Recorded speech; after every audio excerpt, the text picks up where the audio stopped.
মণ্ডপে সৃষ্টি থেকে উৎসবের মাহাত্ম্য তুলে ধরা হয়েছে। পাশাপাশি মায়ের যে মূর্তি, সেই মূর্তিও সুন্দর সাজে সেজে উঠেছে।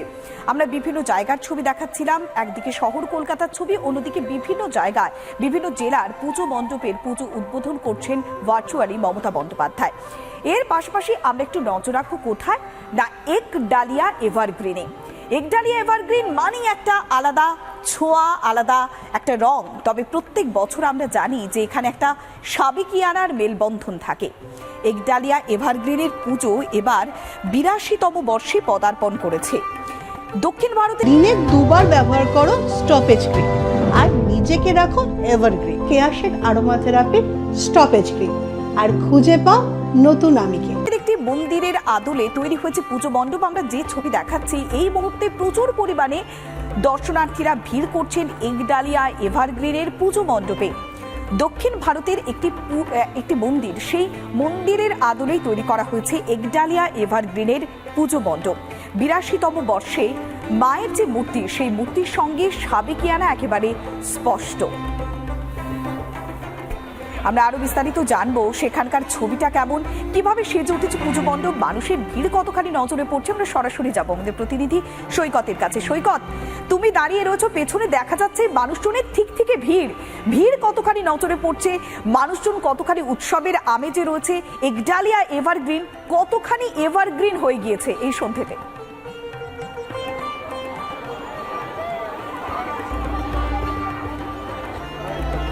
দেখো, একডালিয়া এভারগ্রিন বরাবরই এভারগ্রিন, সেই জন্যে এই ৮২তম বর্ষে এসেও এই একডালিয়া এভারগ্রিনের ঔজ্জ্বল্য কিন্তু কোনো মতেই কমেনি। আমি মণ্ডপ থেকে শুরু করে প্রতিমা গোটা বিষয়টা দেখাবো, তার আগে দেখাবো এই তৃতীয়ার সন্ধ্যাবেলায় মানুষের ঢল।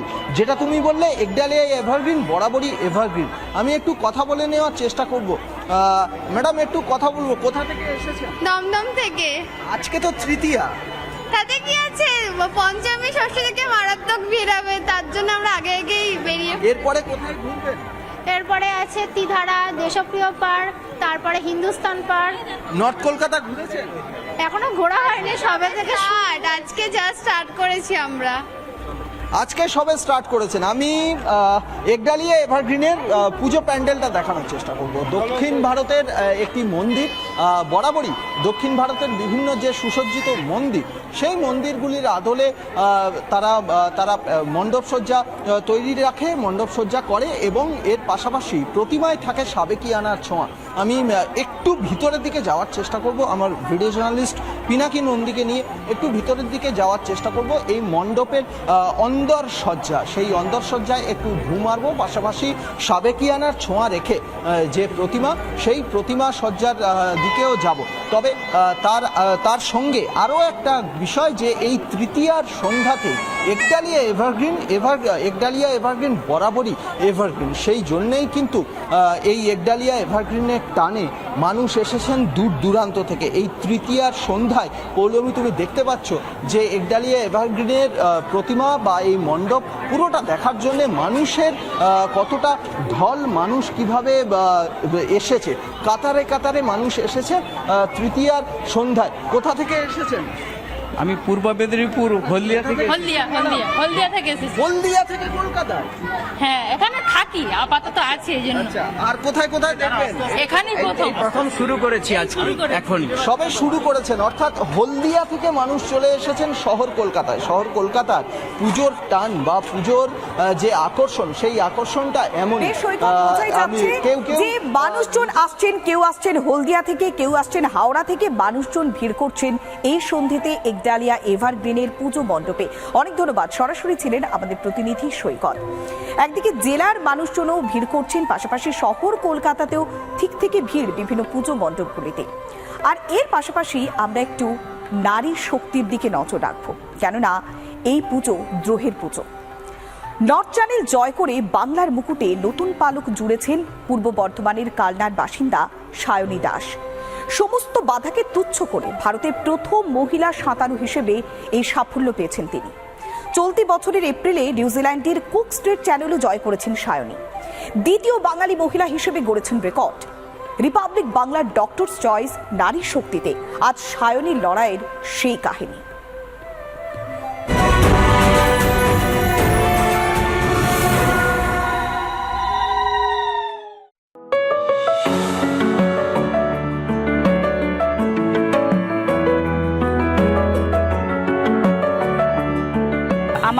জন্ম এই মন্দিরময় শহর কালনাতে এবং এখানেই আমার বেড়ে ওঠা, আমার স্কুল, আমার পড়াশোনা এখানেই।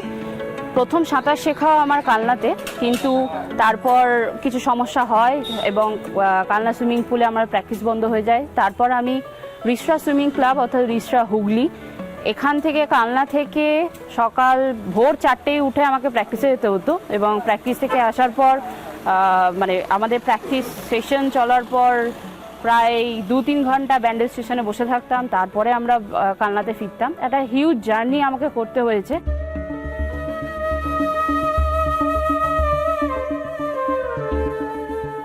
আমার প্রথম গঙ্গাবক্ষে সাঁতার ছিল আমার যখন 7 বছর বয়স, অর্থাৎ 2005 সালে। সেটা ছিল হুগলি থেকে চন্দননগর 10 কিলোমিটার, এবং তার প্রস্তুতির জন্য প্রথম জীবনে মাঝ গঙ্গায় সাঁতার কাটতে নেমেছিলাম ঠিক এই গঙ্গাতেই। 81 কিলোমিটার গঙ্গাবক্ষে সাঁতারের যখন প্রস্তুতি নিয়েছিলাম তখন এই গঙ্গাতেই প্র্যাকটিস করতাম।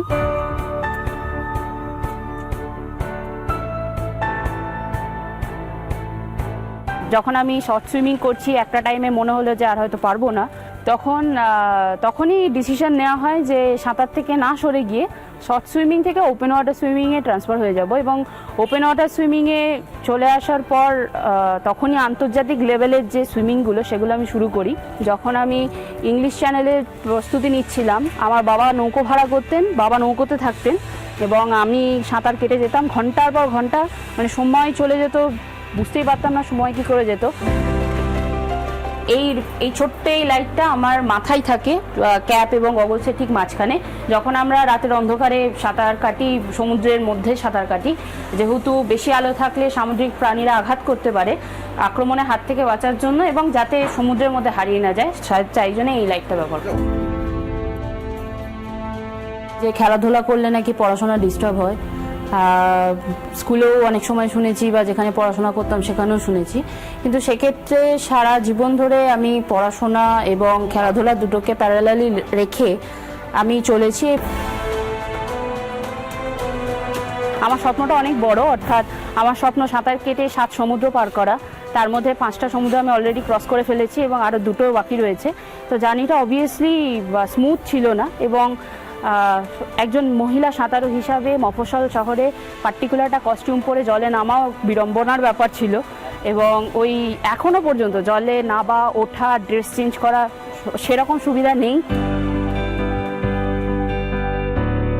ওপেন ওয়াটার সুইমিংয়ে অ্যাচিভমেন্টের জন্য রাষ্ট্রপতির থেকে পুরস্কার পাওয়া যায়।